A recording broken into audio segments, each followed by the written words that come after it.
Bismillahirrahmanirrahim. Assalamualaikum warahmatullahi wabarakatuh. Alhamdulillahirabbil alamin. Wassalatu wassalamu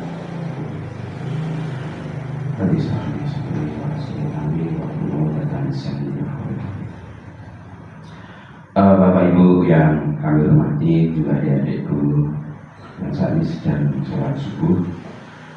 Pertama-tama mari kita panjatkan puji syukur kehadirat Allah Subhanahu wa taala yang telah memberikan kepada kita banyak sekali kenikmatan. Di mana dengan kenikmatan itu kita bisa berkumpul di pagi hari ini dalam kondisi sehat walafiat. Yang kedua, salawat serta salam semoga tercurah pada junjungan kita Nabi besar Muhammad sallallahu alaihi wasallam.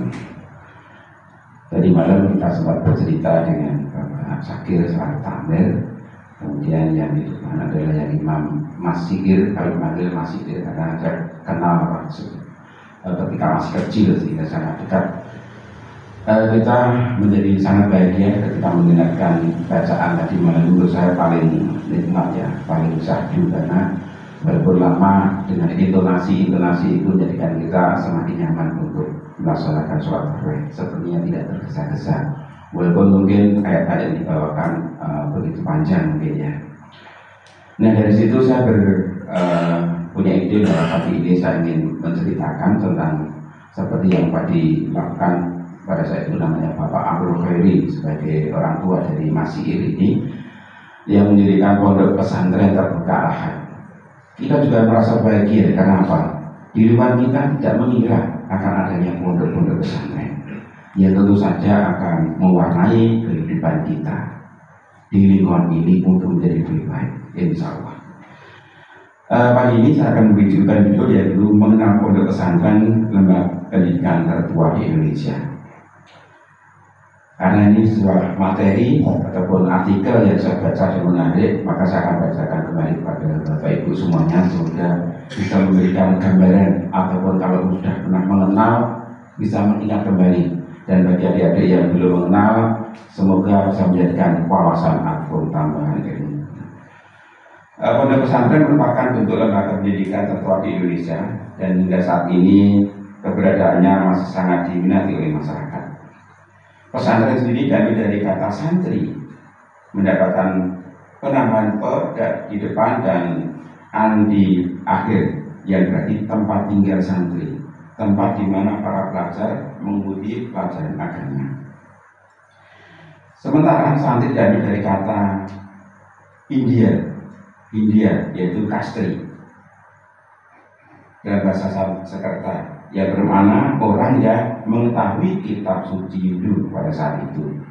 Jadi kata santri itu dari bahasa Arab tidak diketemukan ya, adalah dari bahasa Hindu tadi. Pada perkembangannya, pondok pesantren merupakan lembaga pendidikan yang dibuat pada awalnya seperti rumah yang dikhususkan untuk kegiatan santri belajar. Keberadaan pondok pesantren itu diketahui perkembangannya setelah abad ke-16. Hal ini didasari pada teks-teks yang terdapat pada karya-karya Jawa klasik seperti serat Cebulet dan serat Centini, yang mungkin yang paling terkenal serat Centini.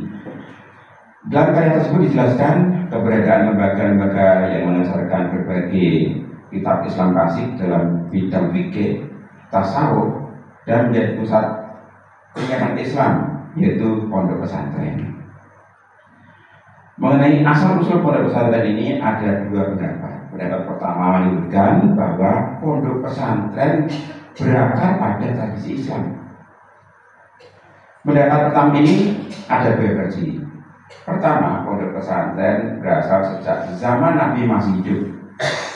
Pendapat ini didasarkan pada fakta bahwa pada awal-awal dakwahnya Nabi melakukan dengan sembunyi-sembunyi dengan peserta sekelompok orang. Dakwah ini dilakukan di rumah-rumah, seperti yang tercatat di dalam sejarah. Salah satunya adalah rumah Arqam bin Abu Arqam.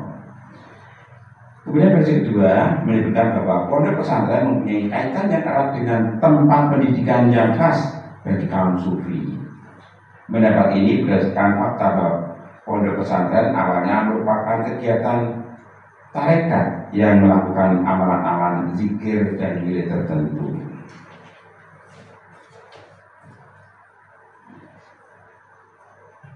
Sementara itu, pendapat kedua mengenai asal pondok pesantren mengatakan bahwa sistem pendidikan model pondok pesantren adalah asli Indonesia. Pendapat ini diberikan pondok pesantren awal mulanya merupakan pengambil alihan dari sistem pondok pesantren yang diadakan oleh orang-orang Hindu di Nusantara. Hal ini didasarkan pada fakta bahwa jauh sebelum datangnya Islam ke Indonesia, lembaga pondok pesantren yang pada masa itu dimaksudkan adalah sebagai tempat mengajarkan agama-agama Hindu. Nah, sekarang ada disebutkan pesantren-pesantren tertua di Indonesia. Di sini disebutkan ada 5. 1. Pondok pesantren Al-Kahfi Sumalangu Kebumen berusia 547 tahun. Kemudian pondok pesantren Dondong Semarang berusia 412 tahun. Kemudian yang ketiga yaitu pondok pesantren Nahdlatul Ulama Sampang Madura berusia 319 tahun. Dan kemudian 4 pondok pesantren Babakan Ciwaringin Cirebon berusia 306 tahun. Dan yang terakhir adalah pondok pesantren Tegalsari Ponorogo. Pondok pesantren Tegalsari ataupun pesantren Gebang Tinata terletak di desa Tegalsari, kecamatan Jetis, Kabupaten Ponorogo, Jawa Timur. Pesantren ini dilahirkan oleh Kyai Ageng Muhammad Besari pada tahun 1752. Beberapa tokoh bangsa yang pernah nyantri di sini adalah Pakubuwono II, Bagus Burhan atau Raden Ngabir Ronggowarsito, dan yang terakhir adalah HOS Cokro Aminoto. Nah, HOS Cokro Aminoto inilah yang dimana Presiden Republik Indonesia pertama Soekarno nyantri di situ, dan juga musuh politiknya yang mendirikan negara Islam itu siapa namanya? Itu juga satu kamar dengan beliau.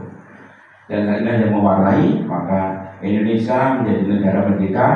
Insya Allah berkabung juga dari pondok-pondok di mana antara pondok dengan penjajah beragama beda, otomatis akan memberikan warna perlawanan yang sangat berbeda. Maka mengapa terjadi sebuah yang disebut dengan namanya orang yang bermata dua ataupun mata-mata? Nah, itulah orang-orang dalam ataupun orang kelompok Iran yang bercokol di negeri ini, sehingga menyebabkan agama selain Islam atau agama pendatang penjajah menjadi masuk ke negeri kita. Nah, demikian Bapak Ibu, semoga yang sedikit ini bisa bermanfaat untuk kita semua, sehingga memberikan gambaran bagaimana tentang perkembangan pondok-pondok pesantren yang otomatis mewarnai kehidupan kita. Salah satu di antara kita ada anak-anaknya yang sudah mondok, walaupun orang tuanya ada di sini. Demikian, billahi taufiq wal hidayah. Assalamualaikum warahmatullahi wabarakatuh.